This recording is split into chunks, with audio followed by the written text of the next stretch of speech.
Welcome to Rome. This is The Bittersweet Life with Katie Sewell and Tiffany Parks.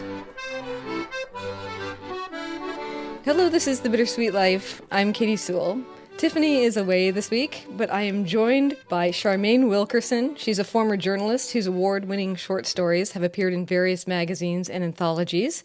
She's originally from New York, but she's now based in Rome, Italy, and her debut book called Black Cake has just entered the world. Thanks so much for coming on the show. Thanks for having me. You and I couldn't be farther apart. You're on the west coast of the US and I'm in Rome. I know, the 9-hour time difference also spans the whole globe. This is a global show, right? Well, I loved your book. I would describe it as a story of, well, fundamentally family, but also identity and secrets, of course. But since I've read the book, and most people haven't yet because it's brand new, can you give us a little outline of what it's about? Yeah, thank you. Black Cake is a multi-generational story. So the main thing you need to know is that it goes back and forth between the past and the present. In the past, it's mostly the Caribbean and the United Kingdom, a bit in the United States. And the present day really centers primarily around Byron and Benny, a brother and sister from California who were once inseparable, are not talking to one another. There's been a huge rift in their family, and they're forced to come together after being apart for a number of years because their mother has just died. Now, they, of course, have to deal with all of that, but there's also a puzzle. Their mother has left them this puzzling inheritance sitting in her freezer, a small black cake. She also leaves them a long voice recording on a USB pen drive in which she doesn't answer the question directly of why the cake, but she does give the context and really shares a series of surprising revelations about her life that will change not only the way in which Byron and Benny see their mother, but also the ways in which they're going to have to live their own lives. And they're also going to have to take action on some of what she says. Yes, like you said, jumps back and forth, the past and the present. So we spend as much time in the book getting to know the mother, even though she's no longer with us in the present day, which is interesting. I was just listening to two authors yesterday talk about the challenge of having a book center around somebody who is not actually alive anymore in the course of the book. And I think you did a really, really wonderful job. What sparked the idea for starting this project in the first place for you? Well, it's interesting what you say about the past versus the present and people who are no longer around, because I always write in scenes and I was all over the place with a number of things that I thought were short stories or maybe the beginnings of some kind of novel, when I realized that a lot of those scenes went together. And that was the beginning of the novel in earnest. So to sort of go back to the idea of the past, the first scenes that I remember writing were in the past. The people who in theory might no longer be around in the present, we don't know at the beginning of the book. It centers around these two teenage girls on the cusp of womanhood in the 1960s on a Caribbean island. They are exceptionally strong physically. They have a deep connection to the natural world, and they're obsessed with swimming in the sea. All of this will make them different from other kids of their day and will also raise some serious challenges. You know, they're not quite the way people expect them to be. Mm.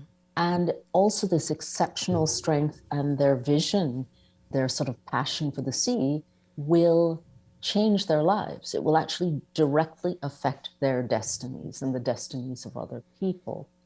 So when you say, how did that begin? It just began with a scene of these two girls swimming, arm over arm, out in the sea. And it was more of a feeling of exceptional drive and what the consequences would be for those young people.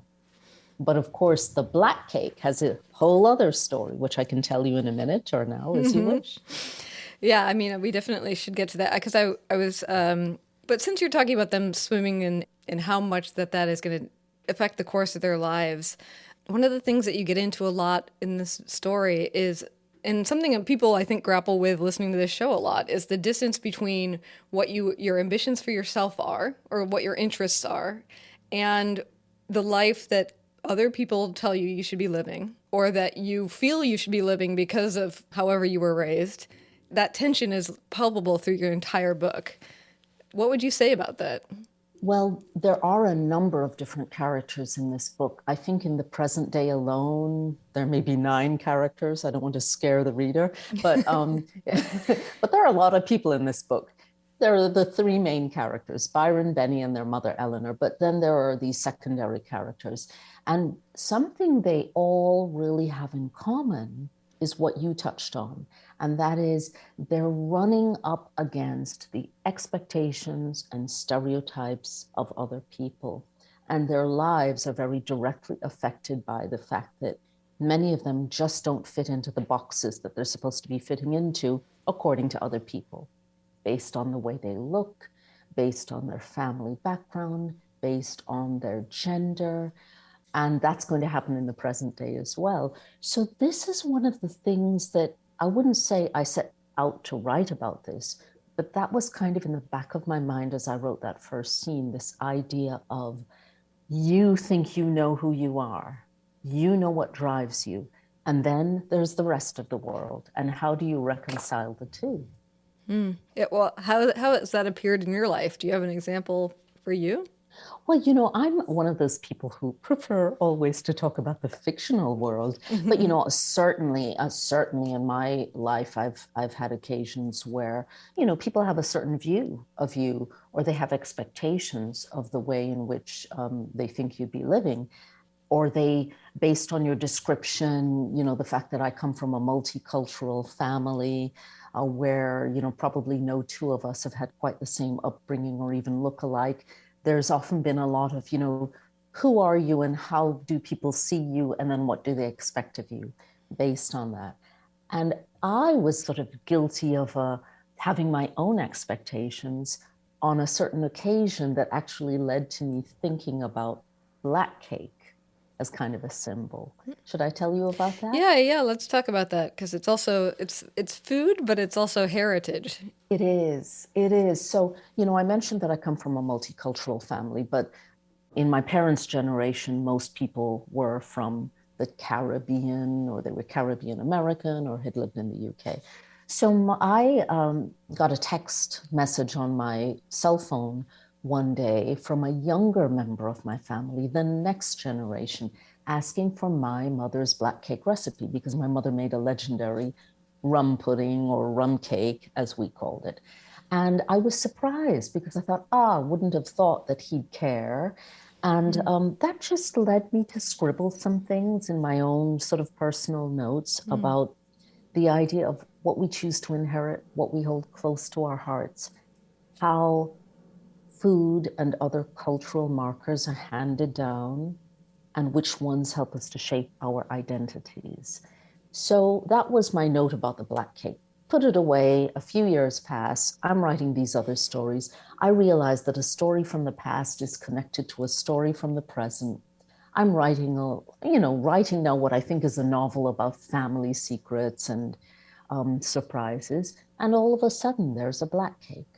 The black cake just sort of nudges its way in and wants to be a character.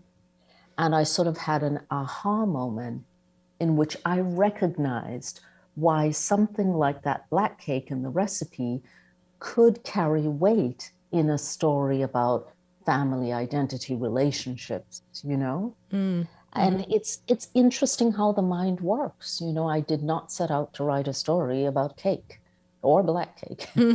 Yeah, that is interesting, because it also becomes a symbol for, and I'm not going to give away any of the secrets that the 2 siblings find out about their mother, but it does become a symbol both for how they understand their mother, but also as they come to know her background better through the voice memo she leaves, a realization maybe that of what they do and do not know about their own heritage, about where they come from as people. Yes. And one of the things also is it's not just about heritage, it's also about, we were talking before about people's expectations, stereotypes.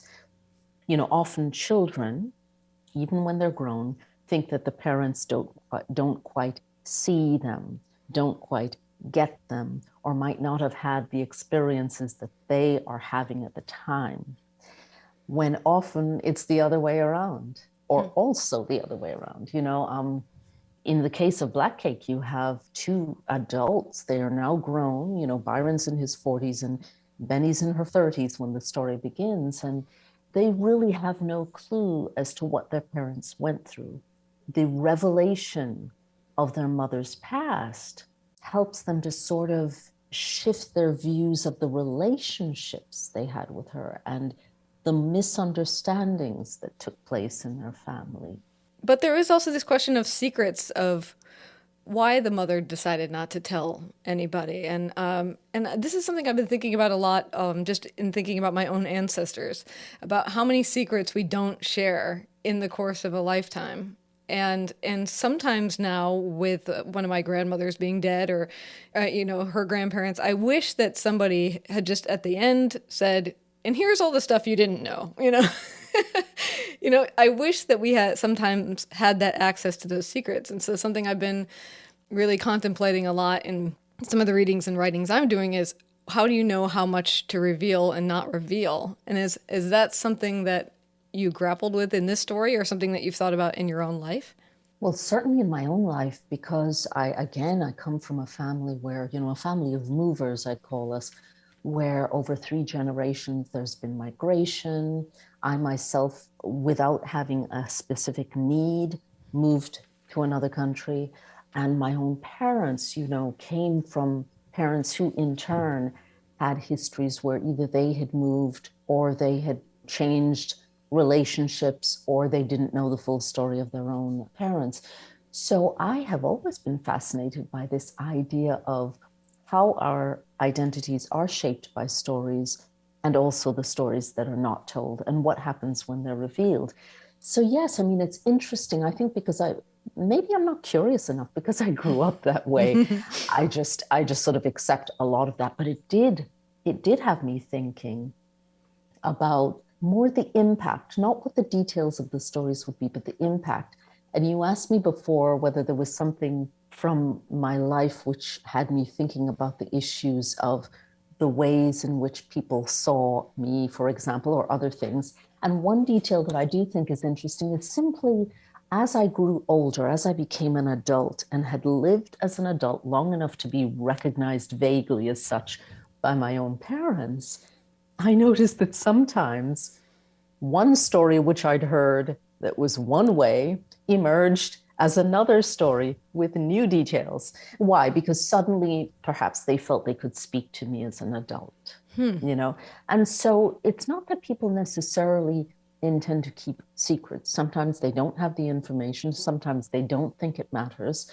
Sometimes they simply are editing themselves based on, you don't talk to children about certain things, but maybe if the topic comes up again as an adult, it comes out. I do think there is an issue, and this is not at all a comment on anyone in my life, because I don't think I'm in the position to make that kind of comment, but I can make that comment on the fictional characters in Black Cake, and that is, certainly in the case of at least 2 characters, there's an element of shame, right? No one ever really uses, well, yeah, maybe someone uses the word shame later, but it's not that they think of it as shame, but it is a kind of shame. And so you conceal, Mm-hmm.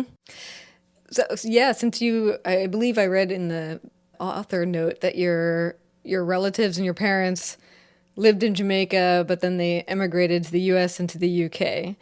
And now you're in Italy. Why did you move to Italy? Just personal reasons. And I know you lived in Italy as well. And I like to joke that people either moved to Rome specifically to study art history or for love. And I'm not an art historian, so that's really it. I moved for personal reasons, but it's funny how things happen in life, Katie, because when I was at college at Barnard College in New York, which is part of Columbia University, they have a Casa Italiana there. And I had a chance to study a new language. And I thought, oh, I'll try Italian. And we had a teacher, a professor, who was reading just some very interesting excerpts from literature. And it was the first time that I'd ever heard poetry by Eugenio Montale, things like that. And I just started thinking about the language and thinking, this is interesting. I had my own stereotype of what Italian was. And I was beginning to learn that it could be as malleable, maybe different from English, but as malleable as I thought my own mother tongue was, because I think English is particularly, we can play with English quite a bit. And so it was fascinating, and I kept studying. And I didn't speak Italian, particularly well, but I had some understanding. And so that sort of led me into deciding to move to Italy. I started a relationship, ended up here, moved back to the US, and came back again. Well, and how has it altered your life to live in Rome? Well, I think everything is different. But, I don't know any life but my own. I have lived in the US. I spent some time in Jamaica as a child as well. I've lived on both coasts of the United States. What I know is that my destiny and my life are completely affected by the fact that I first got on a plane when I was 3 years old and keep traveling, even now.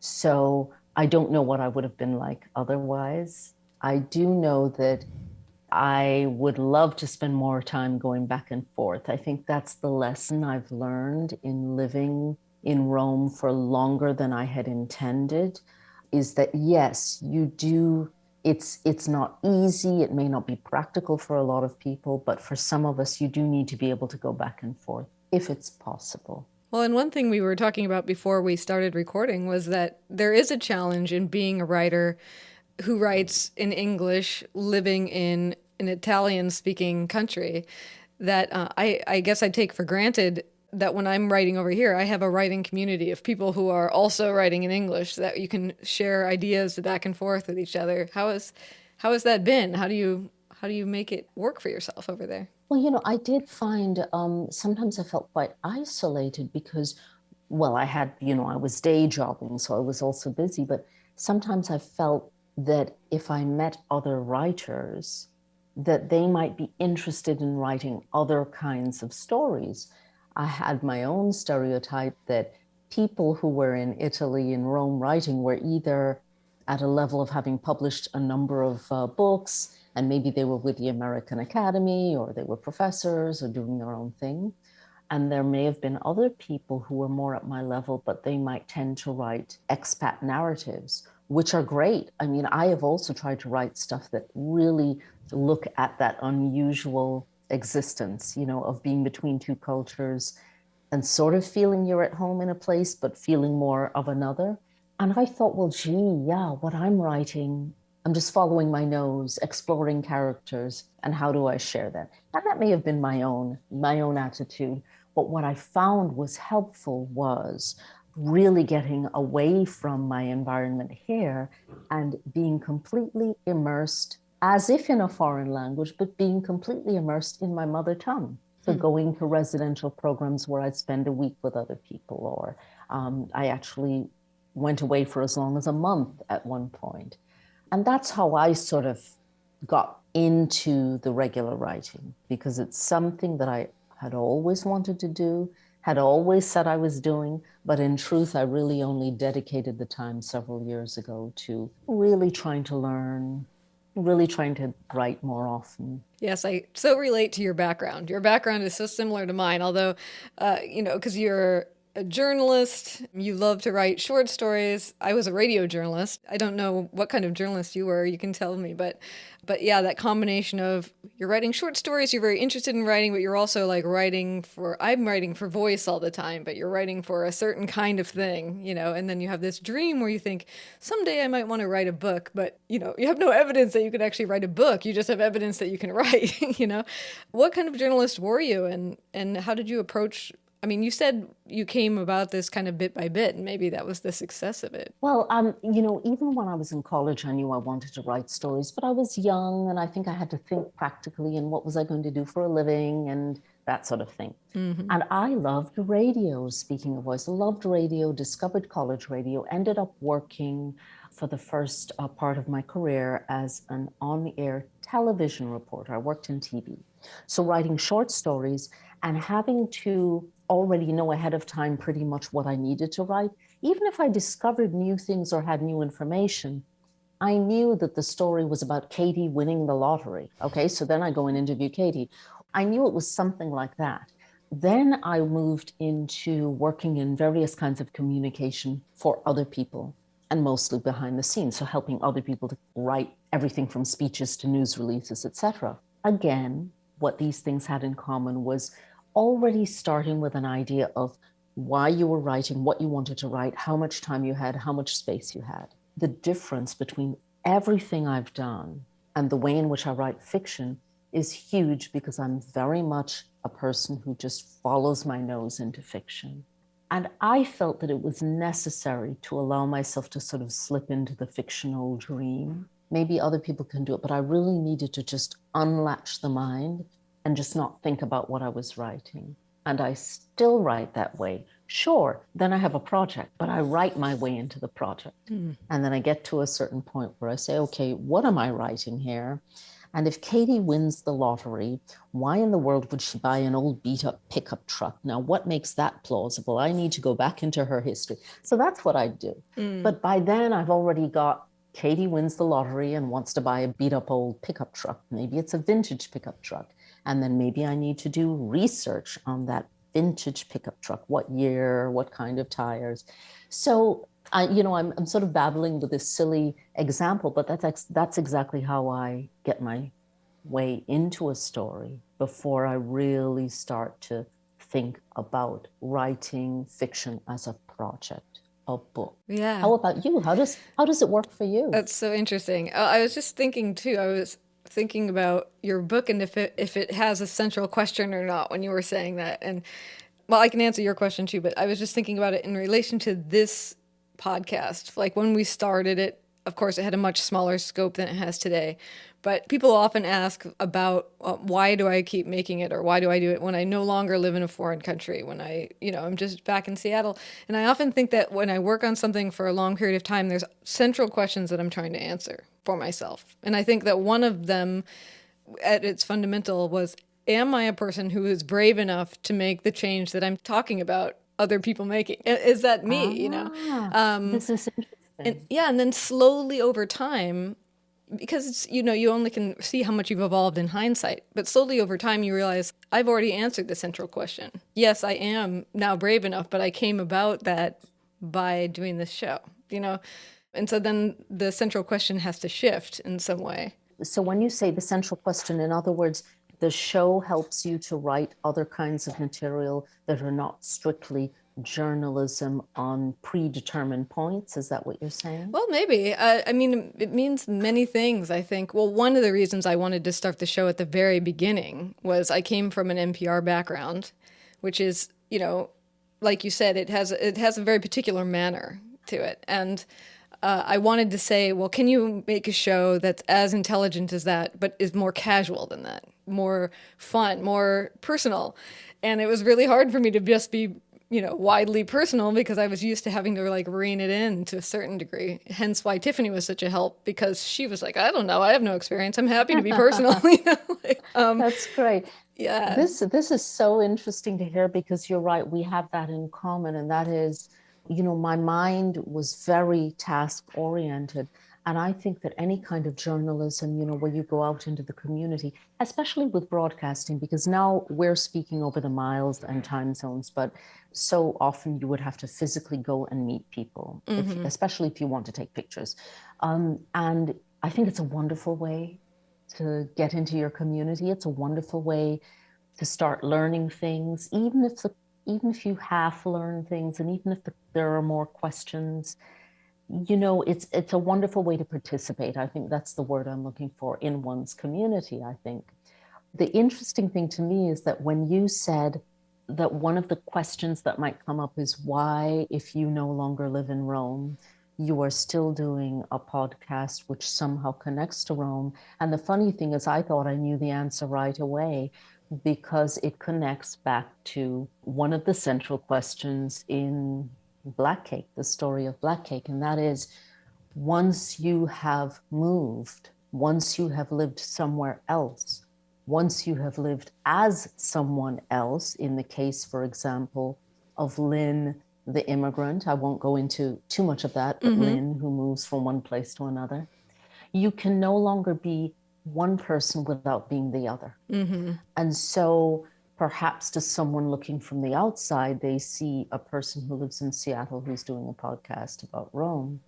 And maybe I'm speaking out of turn, but what I see is someone who is speaking to different sides of her experience. And now this is your world.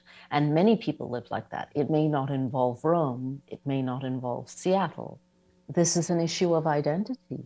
You know, we live between worlds. It's not that we don't feel at home in one place or prefer to be in another, but each place becomes part of us, you know? Yes, to bigger and lesser degrees. Because the interesting thing is, I would say, you know, I spent 2 years in San Francisco, and my time in San Francisco is almost as important as this 1 month I spent in New Orleans. And so obviously these two cities did not impact me in the same way. As much deciding where to be as where not to be. But you're right that we get these mixed up identities once you make big changes like that. I mean, in going back to the writing, and in radio and journalism, I think I've often been directed by, you know, what do I personally want to know about? And like you were saying with your character, if Katie wins the lottery and she buys a rusty old pickup truck, that's the fun sort of stuff in fiction that it is to explore, is throwing in some weird element. I was just writing a scene. I've been attempting to write my own fiction book. And I had these characters where, you know, they were just poor. And it was fine, but it was boring. You know, I'm just like, this seems boring. It also seems stereotypical, and I have absolutely no real interest in this mother character. And so I was like, well, what if the mother character is poor, but is pretending that she's wealthy? Now, that's so much more interesting to write a person who's like that than a person who's just, you know, downtrodden and trying to make it. And just by changing that, all of a sudden I thought, now this is fun. This is a fun story to write now. It also opens and it depends if it's a comic story, but it could also be like some of the Italian films in sort of the immediate post-war period. You had people who were really struggling and they were trying to put on a good front because maybe someone's daughter met some really well-off fellow from another country, and the whole neighborhood would mobilize to make everything look good. And a situation like that could be both fun, but also really make comments on the way things are, what you need to do, what you think you need to do to make a good impression, you know, what that takes. Well, it also adds a level of danger of at any moment, when is the little house of cards is it going to fall, or will they be able to pull this off? Hi, it's Katie. And Tiffany. We're breaking in just to tell you of a very special meetup that's coming very soon. We're going to be doing a live gathering online on Saturday, the 12th of March. And of course, since this is an international show, the time might vary, but if you're in Seattle like Katie, it's going to be an early one at 9 a.m. That means if you're in New York or anywhere on the East Coast, it'll be noon. If you're in Rome like me, it'll be 6 p.m. I guess you can figure out whatever time you're in based on that. Yes. And who's going to be invited? Well, first of all, our supporters on Patreon. Yes. And also our longtime supporters over on PayPal, people who donate every month, along with our major donors, people who have donated quite a bit to the show. Those three groups are going to be invited to this meetup. We hope that you can come. And if you're not one of those three groups, there are ways to join us. Yes, there are ways to become a member of one of those three groups. If you go over to patreon.com/The Bittersweet Life Podcast, Patreon is spelled Patreon. You can sign up as low as at the $5 a month level, and you will be invited. That's right. And there are links to donate in the show notes or visit thebittersweetlife.net. We hope to see you there. Now, back to the show. What do you think about the role of memory when it comes to your characters? Well, memory is definitely a combination of, for example, going back again to the central characters, Byron and Benny in the present day begin to learn about their mother. So clearly she is now imparting memory to them.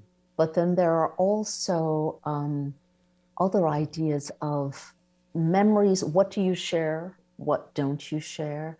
And also what you feel you've lost. So in the past, there are people who lose things or their lives are disrupted. And going forward in time, they are haunted by memory, haunted constantly, but in small ways. And so I think certainly in Black Cake, the role of memory is also interesting in that there's this kind of, someone will have a thought at a certain moment. I won't go into too much detail, but as you know, there is a world famous champion endurance swimmer in this story, and she's a secondary character. But when she goes out there in the water, what does she visualize? What does she think about? And it takes her right back to the greatest, I don't know if it's the sorrow or regret, but the greatest doubt of her life. When you talk about that, maybe the fundamental fear, I think a lot of people, when they think about writing a book or starting a big project or something like that, and I know this from having a journalistic background, the fear is, I don't know that I can do it. So I'm not sure I actually want to try to do it. But for you, now that you have done it, do you think that that will change how you approach writing going forward? Certainly, I still have the same basic way of writing fiction in that I do still write in scenes. But for example, now I have another long project in mind and I'm still writing in scenes, but it's a project and I will put scenes in files. So I have my Katie and the pickup scenes, and then I'll have my, that kind of thing. Mm-hmm. So I do that. And I wouldn't say that that part has changed. Certainly, I had no idea how many other things there would be to do once you actually published a book. So that's a learning process and it's wonderful. Perhaps in my case, having really, really gotten to this after having worked on other careers and not being sure how it will work out, there's that sense that I know I have some people who are supporting me and who are saying, go ahead, keep writing. But I think it's a mystery every time. I think it's an act of exploration. It really is an act of exploration. I think the most important thing that I do, probably because I have no choice, because it's my style, but I really think it's valid for other people to consider, is stop thinking about writing the book. Don't think about what you're writing, just write. Write first, ask questions later. Yes, at a certain point, you need to get organized. You need to, you have other things going on in your life and you need to think about where you're going. You need to do research maybe. But I really do think that people should not worry themselves so much by saying, I have to write a book. No, do you feel you need to write? Then you have to write. Start there. Work on where you're going and what you want to develop, but don't think about this huge project. It's like running a marathon. I've run marathons and people always think, oh my goodness, you ran a marathon. How did you do that? Well, you don't do that. You just go out and run a few miles every day. And sometimes you run more miles. And then you get to the marathon. It's not that some people can do it, but it's not that most people say, okay, I'm running a marathon. Here's the marathon. It's every day. What you do, what you eat, how you sleep, with whom you run, when you work.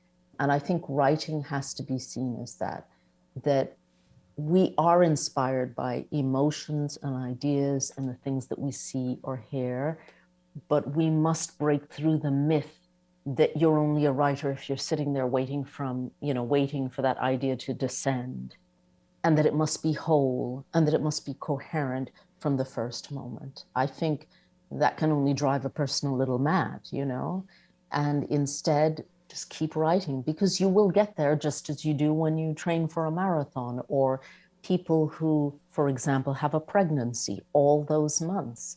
Well, you're going through a process of change. And it doesn't happen in one moment. It starts and keeps going, Yeah, and one thing that you say in your author's note, actually, is that, and I'll quote you, actually, it says, not everyone sits down to write a book, but everyone is a storyteller. Absolutely. We all have the stories in us. Yeah, that's lovely. Well, we are going to be giving away one copy of this book for free to one of our listeners. Unfortunately, it's one of you guys in the US, so sorry, international folks. We are only doing this as a US giveaway, but if you're interested in trying to win a copy, you can follow us on social media, Instagram or Facebook. Tiffany will put out some sort of call, some way to participate, to throw your hat in the ring to get a free copy. And of course, Black Cake is now in stores everywhere and online, so look for it. Charmaine Wilkerson, thank you so much for joining us on the show and for writing this great book, Black Cake. Thanks so much for having me. It was great to chat. And until next time, this is The Bittersweet Life. I'm Katie Sewell. You could sponsor this show and reach educated, curious, and compassionate listeners all over the world. Visit thebittersweetlife.net and click support to get the conversation started.